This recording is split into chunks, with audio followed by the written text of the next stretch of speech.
Welcome to Health Hacktivators with lifestyle medicine doctor, GP and longevity expert Dr. Alka Patel.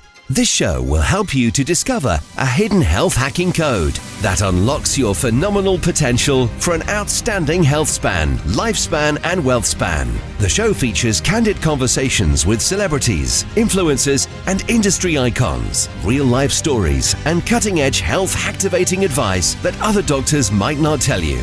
Discover why now is the time to join the strategic self-care revolution and experience the profound effect this will have on your personal and professional success. Now, here is your host, Dr. Alka Patel.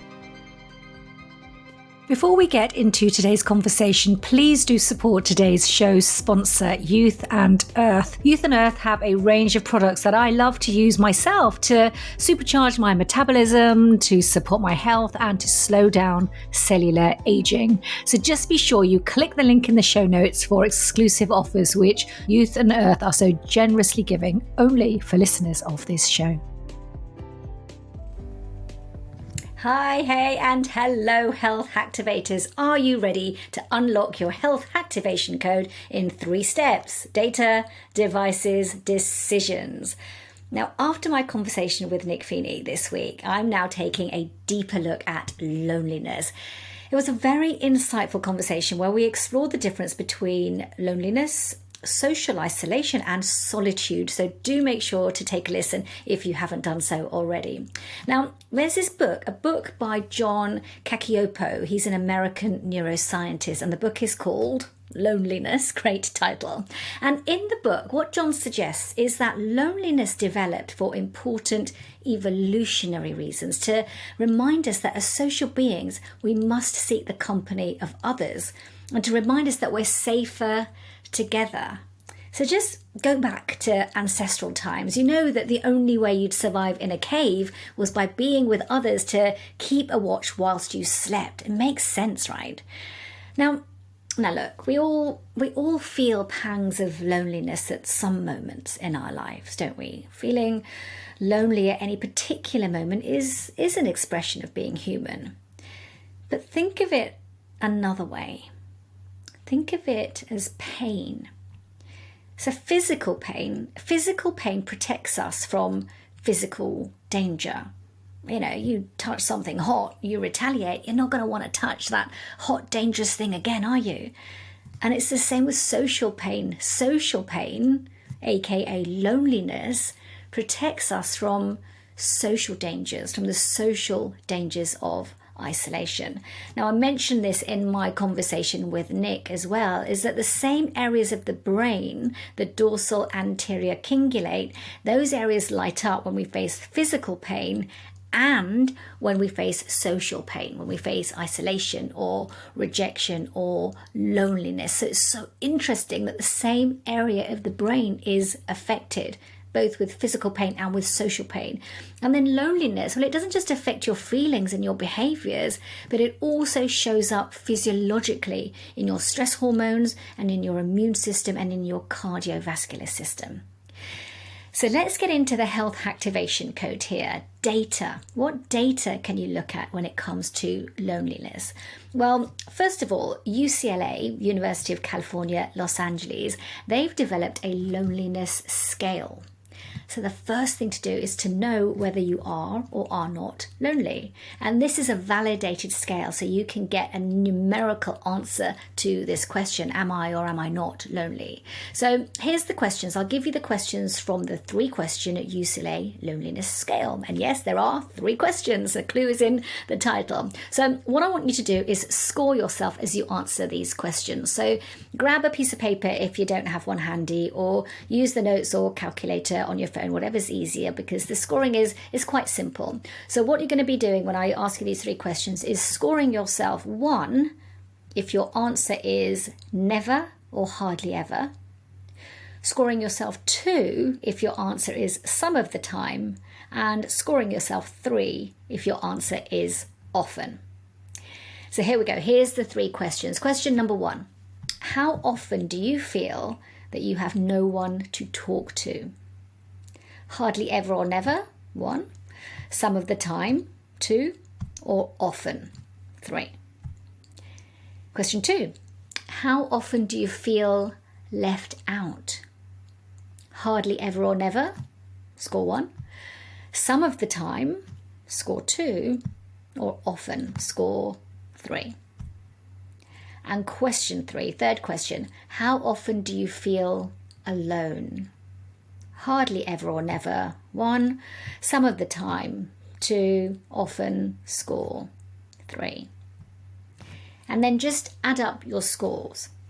And the thing to look for here is that the closer you score towards 9, the more you must prioritize what you can do to overcome loneliness, to lift loneliness, because we know what the impact of that is. So that's the first piece of data. Know your loneliness score based on the UCLA 3-item loneliness scale.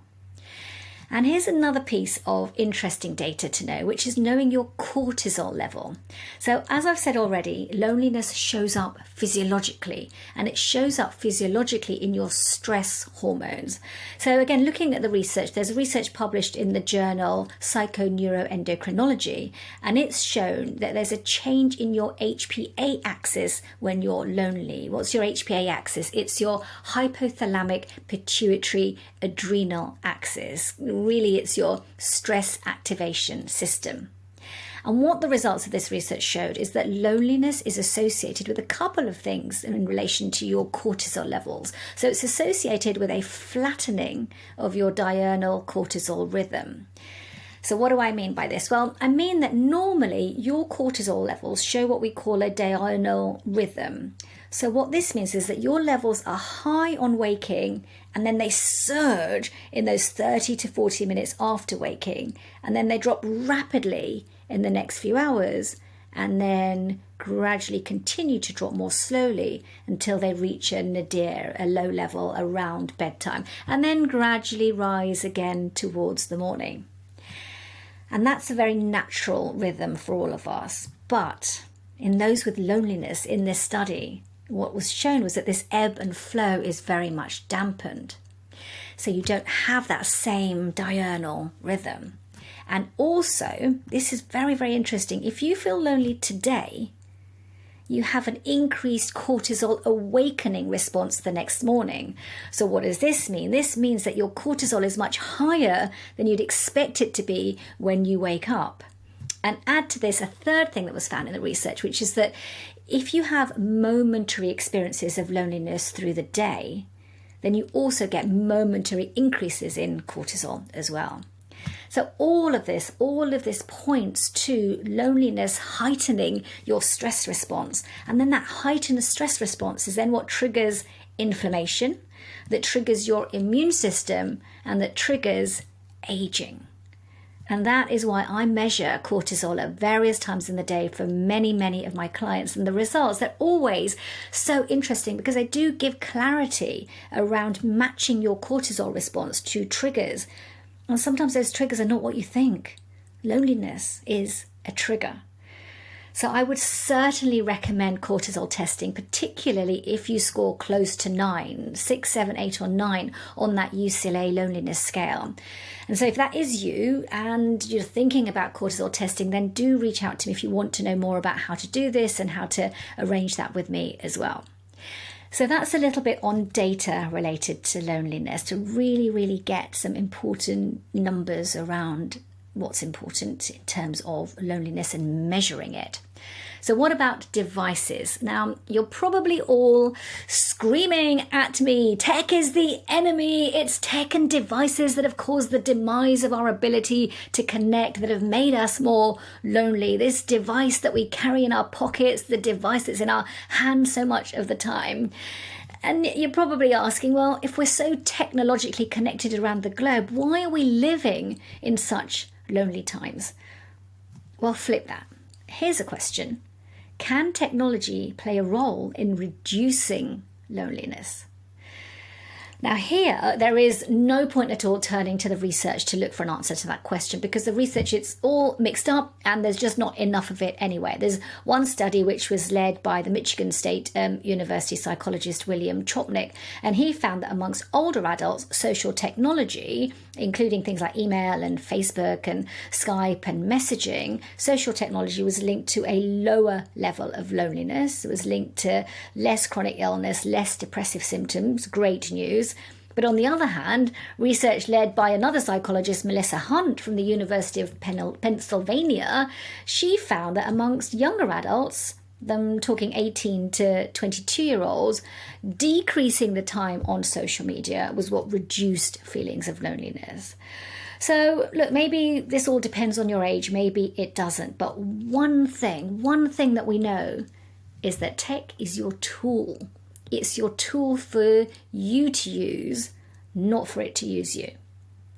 So I want to share with you some interesting ways to use devices to lift loneliness. And obviously, I do want to preface this by saying, not for 1 second am I suggesting that tech replaces direct human-to-human connection and communication. That's not what I'm suggesting at all. But what I am suggesting is that tech is not the eternal enemy. It can be the friend. So here's a few useful devices.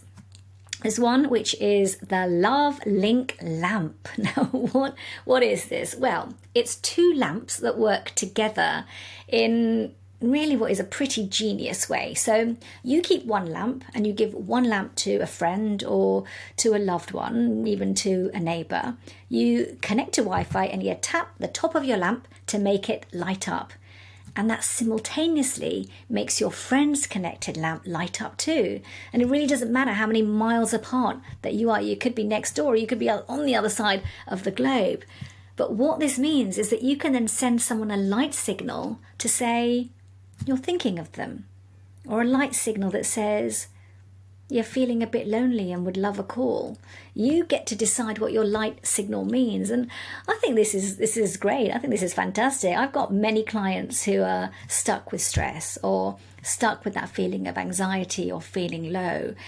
And this really is a great way to reach out for support, because sometimes finding the words can be so hard, and it can be hard to talk, and sending that initial signal, taking that first step, which can feel the hardest, just reaching out. It's so easy to do with just a tap on the lamp. And it is social connections, isn't it, that gives you a much more powerful and really longer lasting effect than pretty much any other antidepressant can do. So this is a really great device. Love it. Number two, second device, what about smart jewelry? So similar tech, but there's the Bond Touch bracelet that I've come across that you wear, and then similarly a friend or partner or a family member wears, and you touch it and it lights up, or it vibrates when someone is thinking of you, just telling you then that simple light, that simple vibration, that you're not alone, telling you that you can be connected in a disconnected world? No, connected in a connected world. What else? What other devices are really interesting and useful? Well, let's make it simple. What about a digital photo frame? I know there's photos that get lost in our phones, but having photos on display, now that immediately reduces that feeling of being alone. And a digital photo frame with multiple photos, it's simple. And here's another device. You might have this already in your home, a smart speaker. You might have Alexa, or you've got Siri on your phone. Have you ever said to it, "Hey Siri, hey Alexa, I'm lonely"?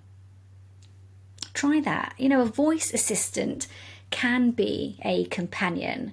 Now, it's not quite like chatting to a friend, but you know what? At least you're not ignored.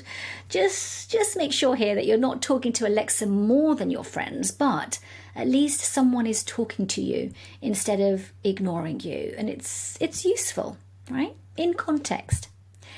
And here's a final question then. What do Sam, Lynx, Buddy, Paro, and Einstein have in common? Sam, Lynx, Buddy, Paro, and Einstein. What do they have in common? Any ideas?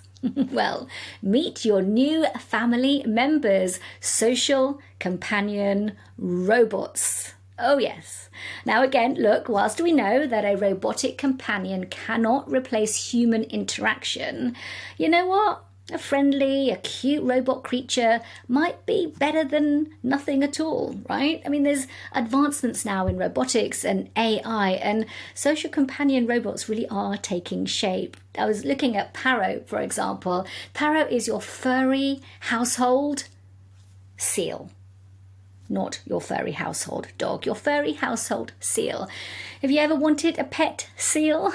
Now look, we know that pets ease stress. It's that beautiful oxytocin release from your pituitary gland that then you get from stroking your furry friend, and it takes attention away. It takes attention away from pain, and it reduces that feeling of loneliness. So there's the question.